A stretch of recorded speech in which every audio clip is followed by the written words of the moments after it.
Géraldine Pellas, donc on est content de vous voir à l'affiche d'un film justement comme ça, parce que c'est inattendu, donc qui s'appelle, alors il faut faire attention, Mobile Étoile. Oui. Non mais parce que vous avez, c'est vrai que vous nous surprenez à chaque fois, que vous avez des personnages, mais là inattendu parce que vous interprétez une autre artiste, Oui. donc c'est vrai que vous êtes dans la peau d'un ténor. C'est ça, c'est une femme ténor. Soprano, pardon. Oui, oui, voilà. Oui, pardon. Oui. Voilà, soprano. Et donc, c'est vrai qu'on ne s'y attendait pas. On savait que vous dansiez.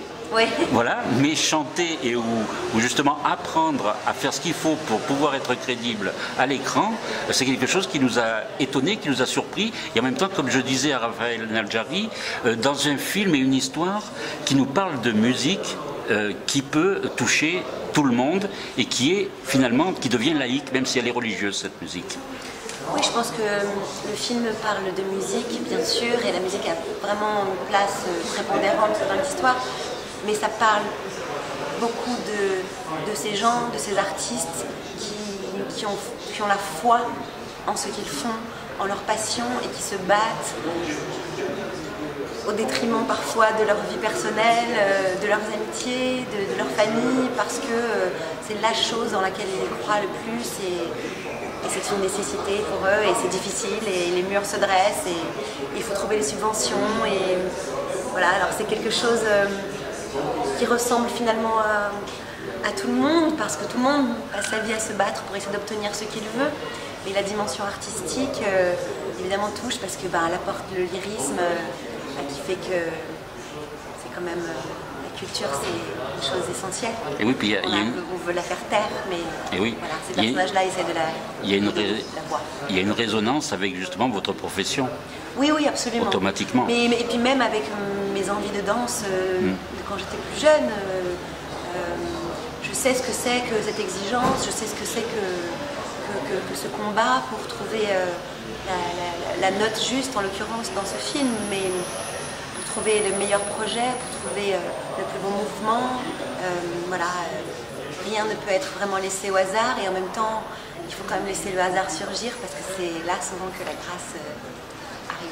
Et oui, parce qu'en même temps, on sent que la musique porte le spectateur, parce qu'on est surpris justement on se surprend à dire on aime. Oui, voilà. Non, mais oui, c'est pas évident, moi je ne connaissais pas cette musique. Et oui, non plus. Vous ne connaissiez pas non plus. Non, pas du tout. Bon, évidemment, je connais des compositeurs comme Ravel ou Debussy. Oui, voilà. Mais là, c'est une musique qui est mise au service de textes qui sont issus de la liturgie juive et qui donne aussi une profondeur à la quête de ces gens, c'est-à-dire qu'ils se battent non seulement pour déterrer des morceaux qui ont disparu avec le temps. L'idée que le temps efface les choses comme ça, c'est quelque chose de douloureux. On a envie de continuer d'être le témoin, d'être celui d'être le transmetteur, quoi. Et voilà, c'est ce que font ces gens. Ils essayent de garder en vie une musique qui est sur le point de disparaître.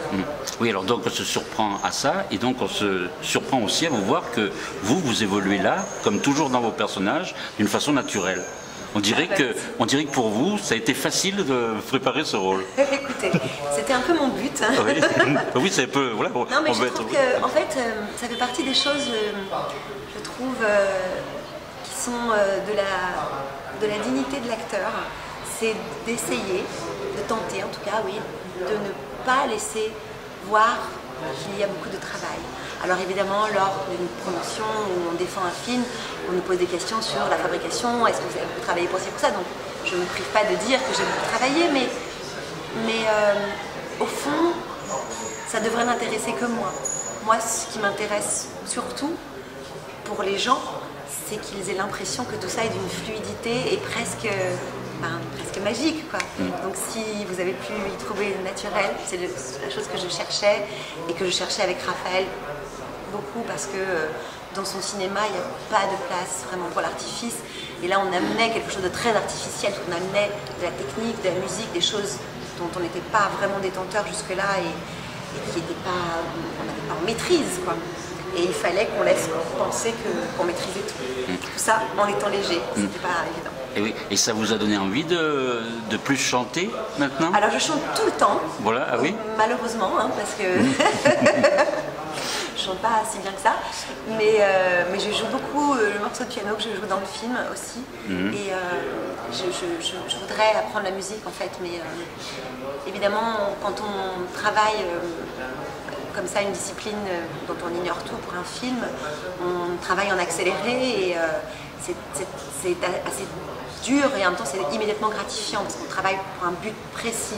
Je n'étais pas en train d'apprendre la musique, j'étais en train d'apprendre un morceau, oui, voilà. Des morceaux à chanter. Oui, parce qu'il faut des années quand même pour voilà, il faut des années et je pense que... Ou alors il faudrait que je réapprenne dans le même mode, mais si je devais vraiment m'atteler au travail de la musique, je ne sais pas si j'aurais le temps, en fait, le courage peut-être, mais enfin c'est possible. Il y a des choses que vous avez apprises pour certains de vos rôles, que vous regrettez de ne pas avoir poursuivi? Non, pas vraiment. Enfin, oui, j'ai appris quelques phrases de japonais, j'aurais voulu parler japonais, c'est sûr. J'ai appris quelques phrases d'espagnol aussi. Là aussi, je me dis que j'étais quand même j'ai un peu lambiné, j'aurais dû un peu insister. Il y a un film pour lequel j'ai dansé, j'ai repris la danse, en fait, pour un film de Thierry Cliffat, Les yeux de sa mère. J'avais pas dansé depuis 20 ans, donc c'était assez cruel et très fort en même temps pour moi de prétendre à nouveau être cette danseuse que je n'ai jamais été en fait.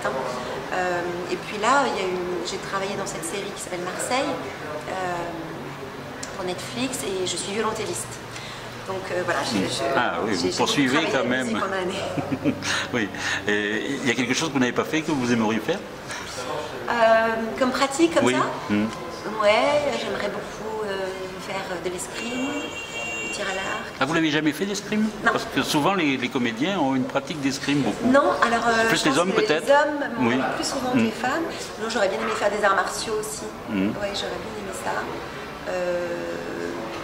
Du cheval. Vous n'avez jamais fait de cheval?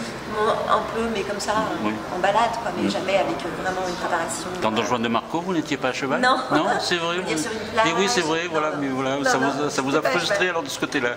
Oui, j'aurais bien aimé, c'est partie des choses que j'aurais pu aimer faire, mais bon, voilà, c'est possible. Mais déjà être avec Johnny Depp, c'était déjà quelque chose d'important. Oui, c'était et dans une production américaine. Je passer près tous les jours, c'était une cascade. Oui. Donc avec ce film-là, donc on va revenir à Mobile Étoile. Il y a quand même aussi, on se rend compte que justement, pour créer des choses, si on ne se bat pas, on ne les a pas, parce qu'on peut croire qu'il n'y a qu'en France que on se bat, on court après les subventions, et c'est là que les artistes sont quand même un petit peu plus privilégiés pour certains. Mais c'est vrai que quand on est dans le milieu vraiment artistique, justement comme des choses comme ça qui sont un peu en marge, il est très difficile justement de se faire entendre. Et ça, j'ai l'impression que c'est universel, ça par contre. Oui, c'est-à-dire que parmi les artistes, d'une façon générale, on ne voit la plupart du temps que vraiment la surface de l'iceberg. C'est-à-dire que vraiment 90% des chanteurs, musiciens, acteurs sont dans la galère. Et même ceux qui ont de la réussite comme moi, par exemple, je peux considérer que j'ai beaucoup de chance. Je suis très régulièrement en train de me battre pour des projets qui peinent à se faire ou qui ne se font pas. Il y a des films... Ce film-là, on en a parlé pendant 2 ou 3 ans avant de le faire. Louis-Ferdinand Céline de Clown pour une catastrophe qui est sorti en février. C'est pareil, ça a duré 4 ans. J'ai un film pour lequel j'ai dû attendre 9 ans avant qu'il se fasse. Alors, c'est en général le souci principal du metteur en scène, mais dans ma façon de participer au projet, je m'investis vraiment. J'ai envie d'être une sorte de bras droit et d'être là pour le metteur en scène. Donc je suis forcément touchée quand les choses se déroulent mal.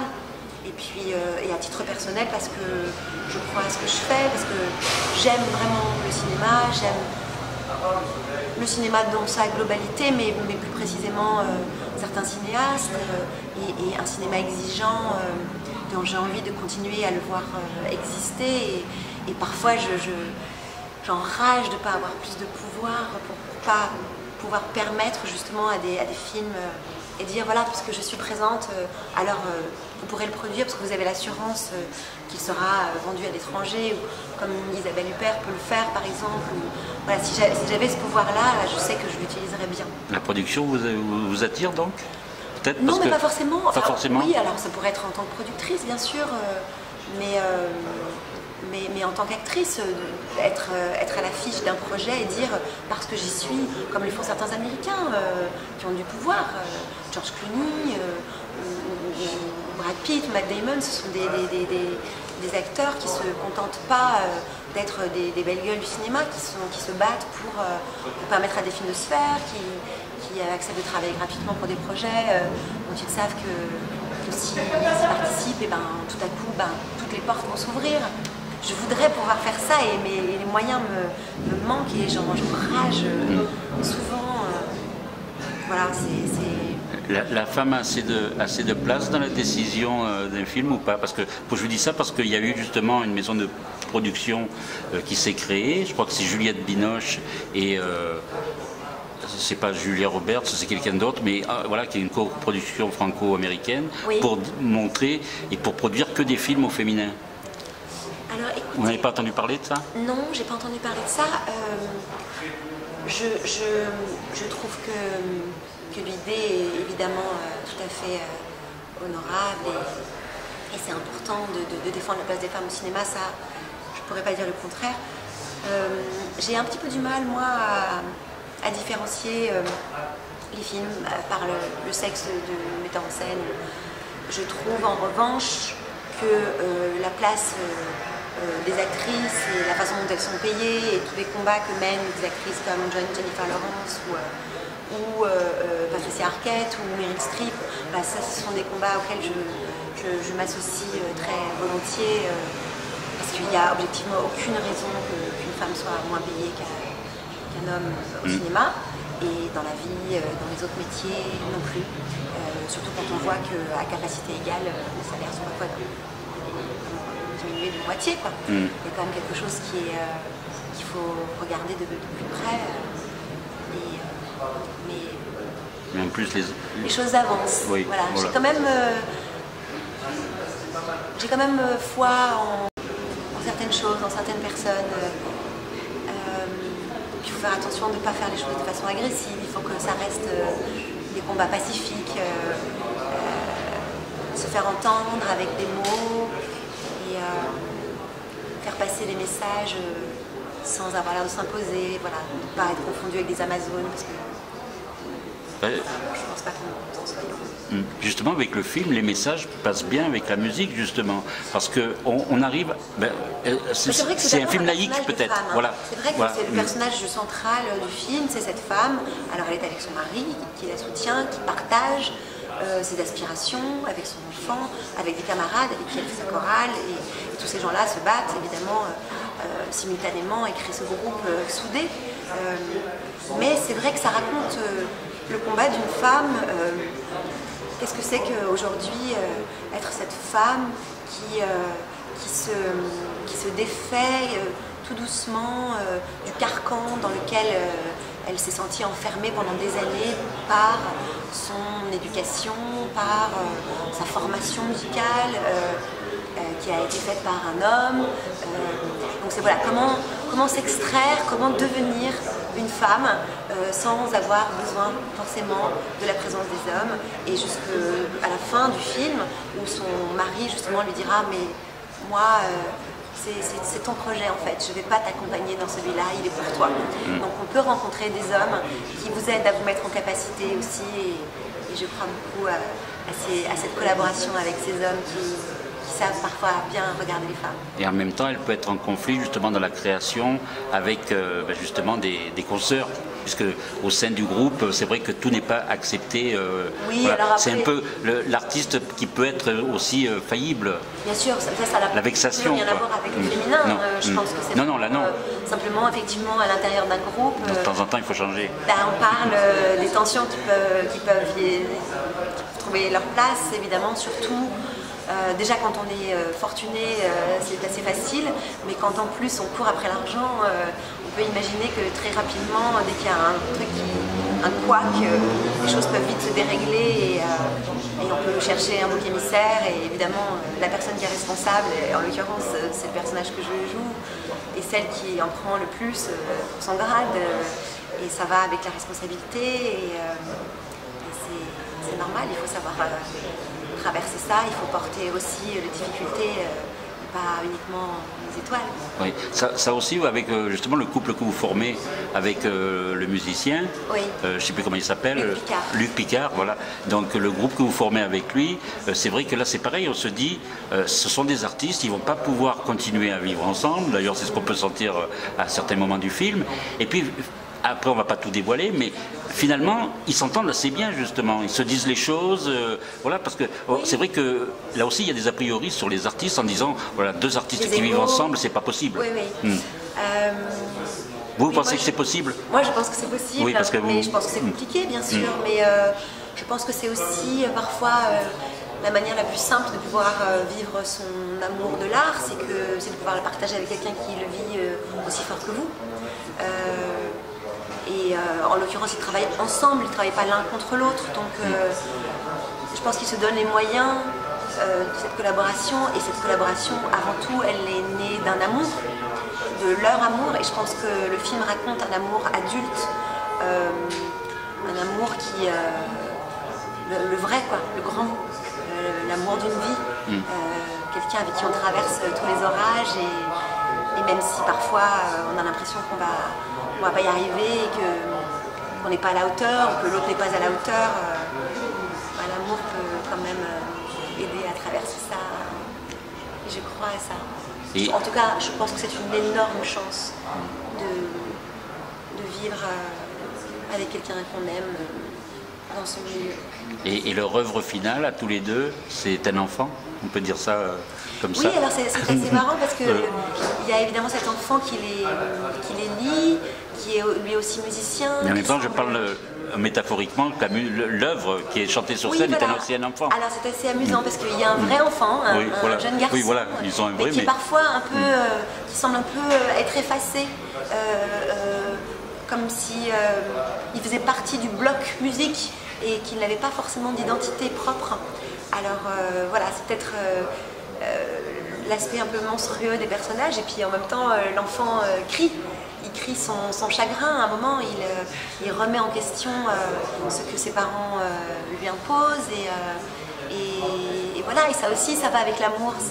Ça fait circuler, parce que quelquefois, quand on est là, qu'on est trop près et qu'on s'aime, on ne voit pas ce qui se passe tout près, parce qu'on est préoccupé justement par autre chose qui est à l'extérieur de la maison, et à la maison, tout à coup, on ne voit pas qu'il y a un de nous qui est en train de se désagréger, et si l'amour est assez fort, les mots peuvent permettre de remettre en question et de sauver.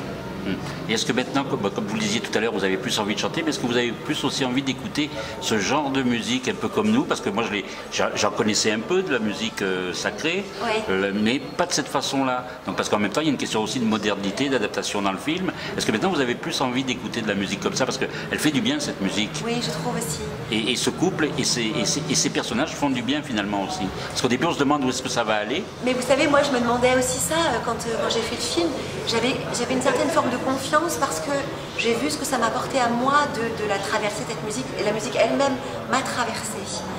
Donc ça me fait plaisir ce que vous dites, parce que je me dis que les gens ils seront sensibles aussi, et donc oui, je l'écoute, j'en écoute,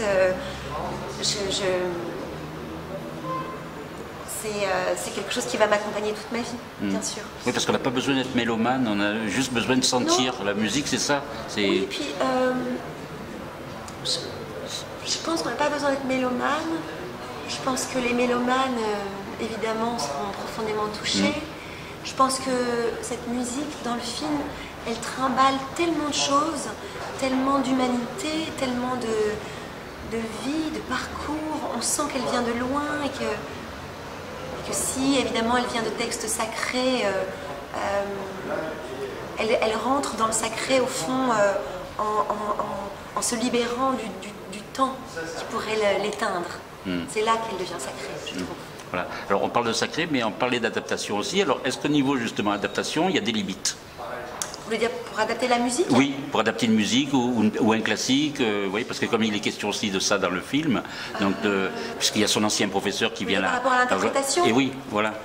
Alors ça, je pense qu'il y a des limites, voilà.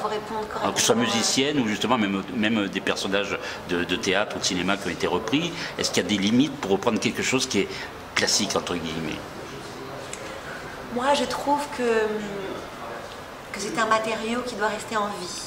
Donc je suis a priori totalement partisane du fait que les gens qui ont envie de s'en emparer s'en emparent et en fassent quelque chose. Après, il arrive évidemment que ça peut plaire ou certaines pas. personnes manquent de goût ou de talent, en tout cas aux yeux de certains. Moi, je me souviens d'avoir eu un grand choc musical en allant voir La Flûte enchantée de Mozart, donc à l'Opéra Bastille, qui était mis en scène par la Fiora del Bos. Je me souviens que la moitié de la salle sifflait à la fin, alors que moi j'avais reçu un choc émotionnel immense et que j'avais absolument adoré cette version, cette mise en scène de la Fiora del Bos. Et en même temps, je comprends que des gens aient trouvé que c'était vraiment le pire mauvais goût qui puisse être. Et ça m'avait beaucoup amusée. Mais je suis pour qu'on se serve des œuvres et qu'on les fasse vivre à nous. Comme Baz Luhrmann qui avait adapté Roméo et Juliette et que ça avait été beaucoup décrié par les puristes de Roméo et Juliette. Oui, alors vous l'aviez vu ce film? J'ai beaucoup aimé ce film. Oui. J'ai beaucoup aimé ce film. Et oui, moi aussi. Oui, alors c'est toujours pareil. C'est l'ouverture peut-être d'esprit, je ne sais pas. Peut-être, et en même temps je respecte vraiment les gens qui se sentent offensés aussi. C'est-à-dire que je me souviens quand Piala a fait Van Gogh, les gens se sont attachés à la précision historique de certaines choses qui est liée à Van Gogh. Et au fond, Piala parlait d'un artiste et au fond il parlait de lui. Voilà, je pense que les... En même temps, c'était un des meilleurs Van Gogh, à part le Kirk Douglas. Alors, j'ai jamais vu celui avec Kirk Douglas. Vous l'avez jamais vu? Non, j'ai jamais vu. Il faudrait le voir. Mais en tout cas, je trouve ça toujours intéressant, les revisites. Je trouve que... Oui, je pense qu'on a le droit de... Il faut pour insuffler une nouvelle vie aux choses. Même si parfois ça fait frémir ou grincer, je trouve ça intéressant. C'est ce qui se passe un peu quand vous retravaillez avec un réalisateur avec qui vous avez déjà travaillé, c'est pas faire la même chose aussi. Ça c'est marrant. Je sais pas, non? Ben, vous savez, quand on travaille plusieurs fois avec le même metteur en scène, au fond, c'est toujours un projet différent, donc il y a des choses qui restent gravées et dont on se sert et qui ne sont que reconduites au fond. Et puis il y a des choses nouvelles et des surprises toujours. Donc, et puis quand on retravaille avec quelqu'un en général, c'est quelqu'un qu'on fréquente dans la vie. Enfin moi en tout cas les cinéastes avec qui j'ai retravaillé, c'est des gens avec qui je suis devenue amie. Et de qui j'aime être la collaboratrice. Donc à la limite j'aime bien être tentée d'effacer l'ardoise et de leur proposer quelque chose de presque entièrement nouveau, mais c'est pas possible. Enfin, on vient de me voler mon ordinateur dans le train, je vais pouvoir effacer entièrement ce Mac peut-être. Moi je peux pas le faire avec moi-même bien sûr, mais il y a quand même une tentative qui est assez intéressante. J'aime beaucoup votre question. On est content parce que depuis que vous faites du cinéma, en tout cas, on vous a vu toujours dans des bons choix. Donc ça n'a pas changé. Donc, et en même temps, là, vous continuez. Est-ce que vous êtes rendu compte du temps qui est passé? On ne va pas le dire combien de temps, mais... Oui, enfin, je suis très consciente de mon évolution et dans le métier et dans ma vie. Et vous avez eu le temps de faire ce que vous vouliez à côté aussi? Non? Oui, je crois. Oui. On peut être femme et comédienne sans problème? J'ai l'impression que... Évidemment, il y a des choses que j'aimerais faire, que j'ai pas faites, des metteurs en scène que je voudrais rencontrer, que je n'ai pas rencontrés, mais dans ma vie, la conjugaison de mon métier et de ma vie se déroule plutôt de façon assez harmonieuse. Ça veut dire que vous qui êtes native de Marseille, vous revenez souvent à Marseille? Je reviens pas assez souvent. Voilà, c'est ce que vous disent vos parents? Oui, non, parce qu'on n'est pas dans cette forme de reproche, mais c'est plus moi. Je ne reviens pas assez souvent. C'est la vie aussi, voilà, c'est comme ça. Mais, en tout cas, ici au cinéma, ma vie est à Paris, mais... au cinéma César, vous êtes venu plusieurs fois. Déjà, je me souviens, une fois, vous étiez venu pour Le Garçu. Vous étiez venu pour Le Garçu. C'est la dernière fois? Au César, j'étais venue au Variété, pour le film de pour les Revenants, il y a 10 années. Oui. On on avait présenté Didine, mais j'étais pas venue. Le César, c'est vrai, c'était le Garçu. J'ai présenté des films plus à Aix qu'à Marseille. Oui, c'est vrai. En fait. Mais voilà. Donc en tout cas, nous, on est contents de vous avoir dans notre ville. Et ben, moi, je suis très heureuse. Et on est fiers que vous soyez marseillaise quand même et que vous nous représentiez quand même de cette façon-là. Voilà. Géraldine Pellas, merci beaucoup. Merci à vous. Et on va faire, parce que c'est vrai que encore, moi, tous les jours, je rencontre des journalistes, je rencontre des gens. On dit Géraldine Paillasse ou Pellas. Donc voilà, il faut quand même enfin qu'ils comprennent. Il faut quand même. Et voilà. On vous le dit beaucoup dans les interviews. Il prononçait Paillasse sur Wikipédia, ce qui est exaspérant. Et oui, mais bon, c'est pas grave. Voilà, c'est pas grave. On a dû vous faire toute votre vie, mais bon, c'est vrai que les journalistes, c'est un peu dommage, quoi. Oui. Voilà.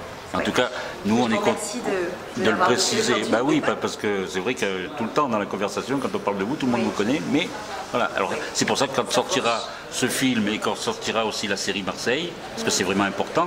Hein, c'était logique que vous soyez dans cette série, pour terminer. Alors moi, je trouve ça très logique. Oui. Ça s'appelle Marseille. C'est le film que vous avez trouvé. C'est l'intrigue que vous trouvez moins logique ou non? Vous n'avez pas le droit d'en parler encore? C'est très logique dans l'absolu de pouvoir enfin faire un projet qui s'appelle Marseille et de tourner à Marseille enfin. Et j'ai été choisie en fait sans que les producteurs sachent que j'étais marseillaise. C'était amusant. Mais moi, en revanche, j'avais un œil sur le projet et j'étais très contente quand on me l'a envoyé. Et surtout parce que ça m'a donné l'occasion de venir travailler ici pendant 2 mois, que j'étais heureuse d'être là, que tous les matins je me réveillais, j'étais à l'hôtel sur le Vieux-Port, j'avais cette lumière tous les jours. J'ai beaucoup tourné dans le quartier Monticelli, donc du coup je prenais la corniche tous les jours pour aller travailler. Ah oui. Je me suis dit, mon Dieu, c'est autre chose que Paris. C'est une autre vie. Et oui. Et vous avez vu le film Marseille de Cadmerade? Vous auriez aimé être dedans? Oui, mais il était même question que je sois dedans aussi. Ah oui? Oui, c'est dommage parce que je suis sûr que si vous allez le voir, vous allez vous reconnaître en tant que Marseillaise parce que c'est vraiment ça aussi Marseille. Et donc c'est pour ça que le film, je pense, fonctionne auprès du public parce que pour une fois, c'est pas le Marseille des clichés. Donc je vous le conseille. Écoutez, je vais le faire de toute façon parce qu'en plus j'aime beaucoup Foucault et je vais le voir. En tout cas, merci beaucoup Géraldine pour ce film qui sort le 27 avril. On le répare, on le signale. Okay. Merci beaucoup. Merci à vous.